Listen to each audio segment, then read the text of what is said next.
Since time's beginning, man has looked to the heavens for divine guidance. But are we hearing what they say? For some, it's a message of hope. For others, of coming destruction. The heavens await the coming 4 blood moons.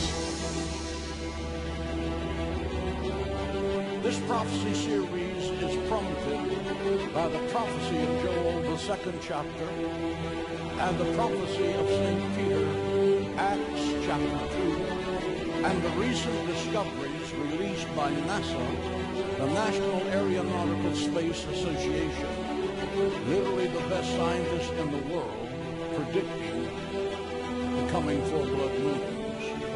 They are predicting that there will be 4 blood moons that began April 15, 2014. That there will be a second, October the 8th, 2014. That there will be a solar eclipse in the month of March, the 20th of 2015. A 3rd blood moon in April the 4th, 2015. A 4th blood moon September the 28th, 2015.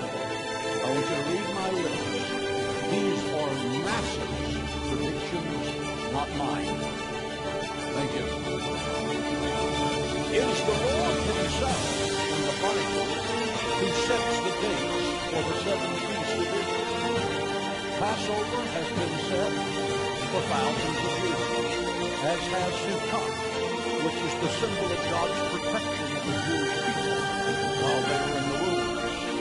When you come to Nisan 1, this is the day that the children of Israel were liberated. Passover, April 4:14, and then Sukkot, again, the 9th and the 15th. These dates are all set in the Bible. So I'm going to say this very clearly because I can hear the national television audience writing the notes right now.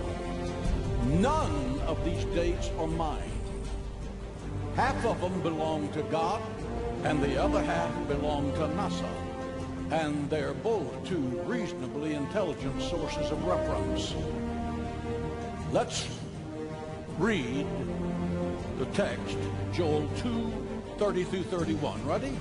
And I will show wonders in the heavens and in the earth, blood and fire and pillars of smoke. Now this describes a war on the ground.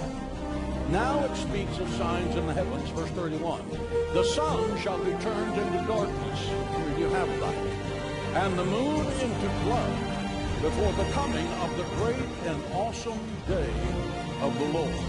4 moon eclipse, they're packed with meaning.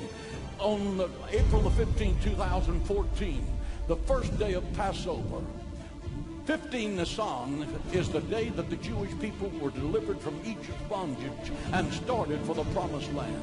October the 8th, 2014 is the Eve of Sukkot, and in Judaism it represents God's protection over the Jewish nation in the desert, according to rabbinical scholar Moshe Pinchuk of Israel. Rabbinical scholars state that when the sun is eclipsed, like this picture, it means the judgment of God is coming to nations. When the moon is eclipsed, it is a sign of God's judgment on the enemies of Israel. When the sun is eclipsed in the center of 4 blood moons, as is this chart, it is the warning to the whole world that something devastating is going to happen. This is an enormous message. Did Jesus say anything about this? Yes. Jesus said in Mark 13:14 through 26, but in the last days of the dispensation of grace, please hear me, the world is never going to end. People who say that are biblically illiterate. At the end of the dispensation of grace, the sun is going to be darkened, eclipsed, and the moon will not give its light. Mark 13:24. The stars of the heaven will fall. I heard someone say this. I never heard of your falling flesh on the flesh this day, October 19, 2012. says a big meteor shower this weekend is going to produce as many as 60 falling stars an hour as the Earth passes through the tail of Halley's Comet, and that rain of stars continued from midnight to daylight on Sunday morning. Most of you were asleep, but God is saying, I'm fulfilling the Bible. The newspaper's catching it. It's big news. Pay attention.